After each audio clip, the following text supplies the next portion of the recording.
हरे कृष्णा। मैं अतुल्य निमाईदास एक बार फिर से आप सभी का बहुत बहुत स्वागत करता हूं अनलॉक न्यूमरोलॉजी के इस नए वीडियो में।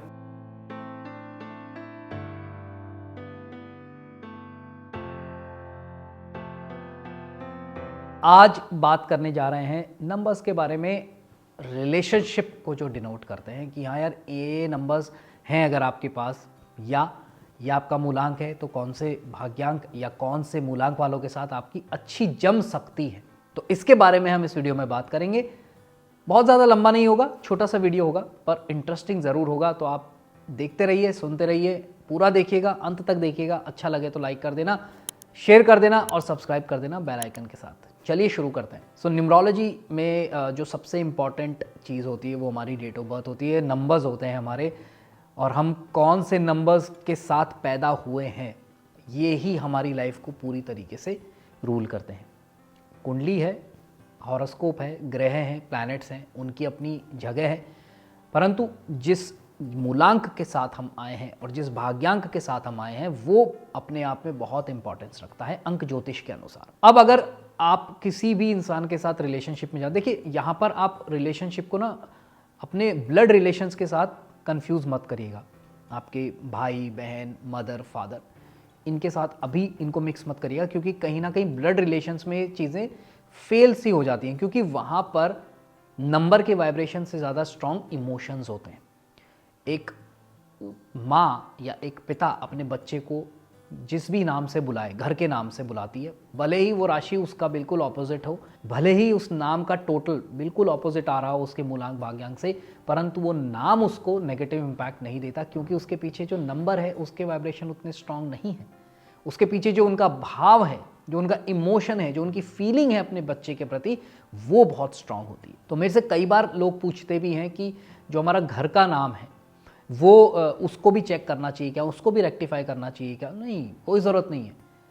ठीक है, तो यहाँ पर हम स्पेसिफिकली अभी उन चीज़ों की बात नहीं कर रहे, हम बात कर रहे हैं जो हमसे दोस्त हमसे मिलते हैं, जिनके साथ हम रिलेशनशिप में जाते हैं, चाहे लड़का हो लड़की के साथ, लड़की लड़के के साथ, तो वो, या शादी की जब हम बात करते हैं तो वो नंबर्स वहाँ पर कहीं ना कहीं इम्पैक्ट हमारी लाइफ में डालते हैं। तो आपने देखा होगा, जो सुना भी होगा कि एक नंबर है तो एक नंबर का दुश्मन जो है वो 8 नंबर है। ठीक है, 6 नंबर के साथ उतनी नहीं बनती, या 8 नंबर की एक नंबर के साथ उतनी नहीं बनती। ठीक है, या 3 नंबर और 6 नंबर की आपस में नहीं बनती, या 6 और 3 की आपस में नहीं बनती। तो ऐसे बहुत सारे नंबर्स हैं जो कि हमको नेगेटिव इम्पैक्ट दे सकते हैं। पर सबसे जो इम्पॉर्टेंट एक कॉम्बिनेशन है जो कि कहीं ना कहीं हमें रियली इम्पैक्ट देता है, वो कौन कौन से नंबर है? उसमें सबसे पहला जो कॉम्बिनेशन है वो है 3 और 6 का, जहां 3 नंबर और 6 नंबर आ जाते हैं। यानी कि आपका मान लीजिए 3 है और आपके पार्टनर का 6 है। स्पेसिफिकली उसमें भी मूलांक, भाग्यांक में फिर वो थोड़ा से वीक पड़ जाते हैं, परंतु वो मूलांक की मैं बात कर रहा हूं। अगर मूलांक 3 और 6 है दोनों पार्टनर्स का, तो कहीं ना कहीं आपको प्रॉब्लम्स आ सकती हैं। दूसरा एक प्रॉब्लमेटिक कॉम्बिनेशन कौन सा है? दूसरा प्रॉब्लमेटिक है 4 और 2। 4 और 2 अगर कहीं पे आ जाता है तो वो भी आपस में प्रॉब्लम क्रिएट कर सकता है। 4 और 4 ये भी एक कॉम्बिनेशन ऐसा है जो कि आपस में प्रॉब्लम कर सकता है। अब कौन से अच्छे बैठ सकते हैं ये भी तो एक सवाल है। तो बहुत सारे कॉम्बिनेशंस हैं जो अच्छे भी होते हैं, जैसे 5 और 6 बहुत अच्छा कॉम्बिनेशन है, 2 और 7 बहुत अच्छा कॉम्बिनेशन है।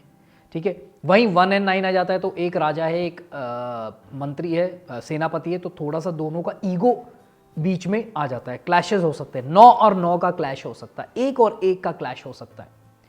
तो जो ऑलरेडी स्ट्रांग नंबर है उनके साथ अगर कोई स्ट्रांग नंबर आ जाता है तो प्रॉब्लम हो सकती है। सॉफ्ट के साथ सॉफ्ट आता है, प्रॉब्लम ज़्यादा नहीं होगी। 2 के साथ 2 आ गया, कोई खास बात नहीं है। 2 के साथ 3 आ गया, ठीक है, कोई टेंशन नहीं है, बढ़िया नंबर है। 2 और 5 आ गए, ठीक है, न्यूट्रल है। 2 और 6 आ गए, सही है। डिपेंड करता है कि, क्योंकि 2 नंबर क्या है थोड़ा सा आर्टिस्टिक है, थोड़ा सा अपने में रहने वाला, रिजर्व टाइप का है। 6 नंबर क्या है, थोड़ा सा आउटस्पोकन है उस तरीके से। तो कहीं ना कहीं ये कॉम्बिनेशन भी अपने आप में अच्छा है। 2 और 7 मैंने आपको बताया। देन अगेन 2 और 8, तो 2 और 8 आ जाता है, 8 और 2 आ जाते हैं। ये भी कहीं ना कहीं हमको प्रॉब्लम क्रिएट कर सकता है। 2 और 9 ये भी एक कॉम्बिनेशन अच्छा है।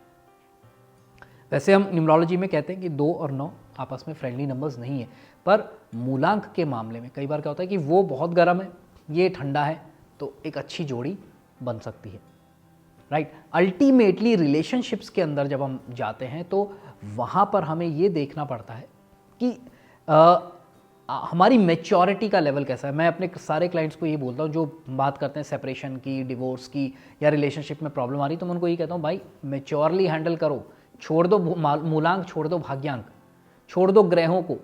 आप कितना सरेंडर, आप कितना कॉम्प्रोमाइज़ करने के लिए तैयार हो।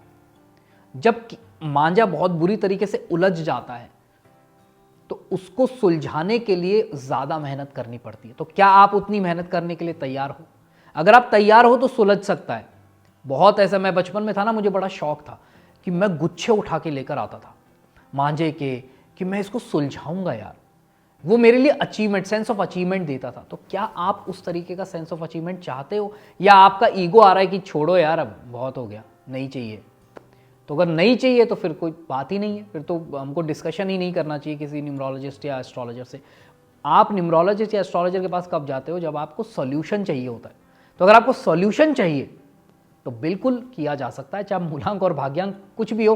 पर हम बता इसलिए रहे हैं ताकि अगर आप रिलेशनशिप में जाते हो या शादी करने के लिए जाते हो तो थोड़ा सा आप ध्यान रख सकते हो कि हाँ यार, ये मूलांक को मेरे को अवॉइड करके चलना है। अब अगर हम इसमें एक और एस्पेक्ट को टच करते हैं, लव मैरिज वाला, कि भाई मेरी लव मैरिज हो सकती है कि नहीं। बहुत सारे लोग पूछते हैं, मैंने पहले भी वीडियो बनाया है, पर काफ़ी उसके बाद सब्सक्राइबर्स आ गए हैं, पता नहीं पीछे जाकर उन्होंने देखा होगा कि नहीं देखा होगा। छोटा सा मैं आपको बता देता हूँ। ग्रिड आपको बनाना आता है, या आपके सामने एक लोशो ग्रिड आ रहा है, इस तरीके से आपको नंबर्स भरने होते हैं। मूलांक और भाग्यांक अपना कैलकुलेट कर लो, अपनी डेट ऑफ बर्थ के नंबर डाल लो, मूलांक भाग्यांक को इसमें डाल दीजिए। अब आपको चेक करना है कि आपके पास क्या, आपके पास नंबर 2 है, नंबर 6 है, नंबर 7 है, क्या ये 3 नंबर्स आपके पास हैं? अगर ये 3 नंबर आपके ग्रिड में आ रहे हैं तो बहुत स्ट्रॉन्ग चांसेस हैं कि आपकी लव मैरिज होगी। अगर नहीं आ रहे तो चांसेस कम है।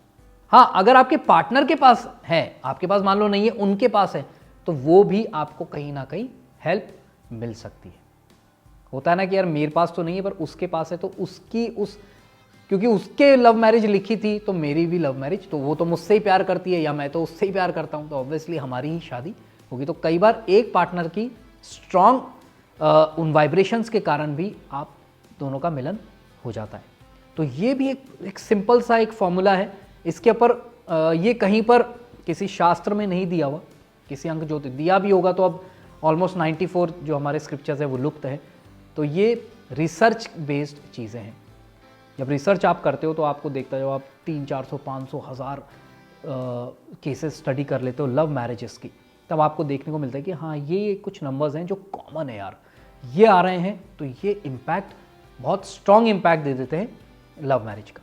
तो ये कुछ नंबर्स हैं जो आपको डिनोट करते हैं, बताते हैं कि हाँ, लव मैरिज के चांसेस बहुत स्ट्रॉन्ग हैं।